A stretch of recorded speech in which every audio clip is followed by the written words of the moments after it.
Jeff down in his office with trophies. Take 3. With trophies, take 3. And my office will be much cleaner after today, but we're shuffling things around all over, so my office is a disaster right now. So we go to the question that says, do you have a family? I mean, you have a family. Does having a family make setting aside time for basketball difficult? Part 1. Yeah. And how do you squeeze in practice? You guys don't make me go to practice, so I don't have to practice. No, I mean, I love playing basketball. So for me, honestly, a few years ago, when I first started playing in the IBL, I didn't have any kids, so obviously that was a lot easier to get away.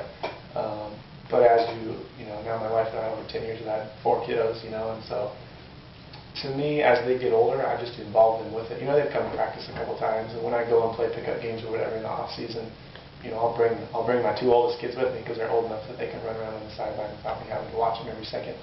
They don't roll too many balls on the court, but every once in a while. But to be honest, my kids will probably come to practice every once in a while. And Boone's old enough now where he can, he could watch and not just be going crazy.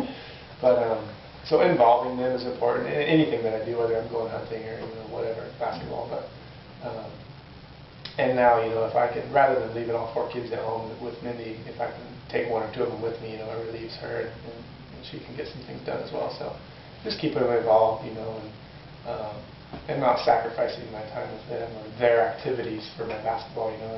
If Boone had a basketball season in the spring, I probably wouldn't be able to play in the IBL because I don't want to go to his games, type of deal. But he's playing now through February, and he's doing the upward. So is Josh.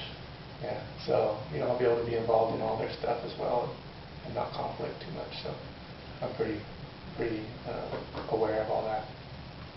Okay, so your family owns a pie company in town, and we hear the pies are pretty good.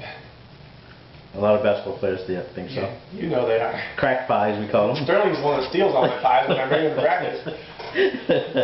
So talk about your reputation as the pie man. Get that, where's that? Grab that thing. You gotta show that off.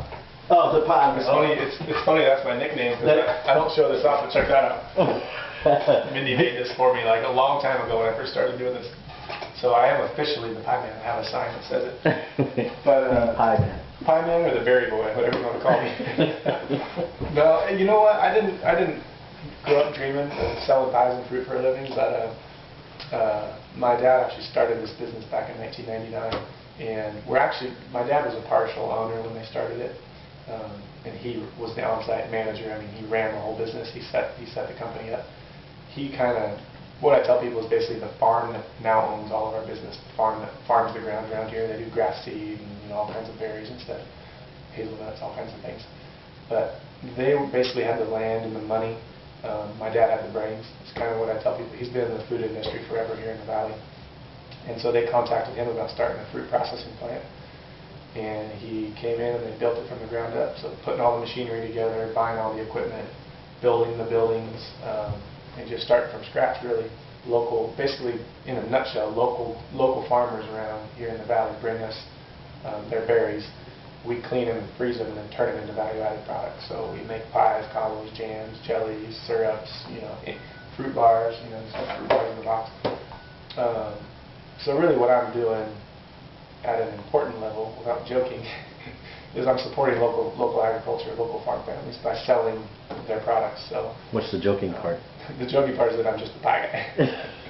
The pie man or the berry boy. But in reality, I mean, it's just part of the agriculture industry here in the Northwest, which is huge. I mean, if you like food, this is the best place to live because you got every commodity there, from dairy, seafood, to beef, to fruits and vegetables, grains. I mean, everything.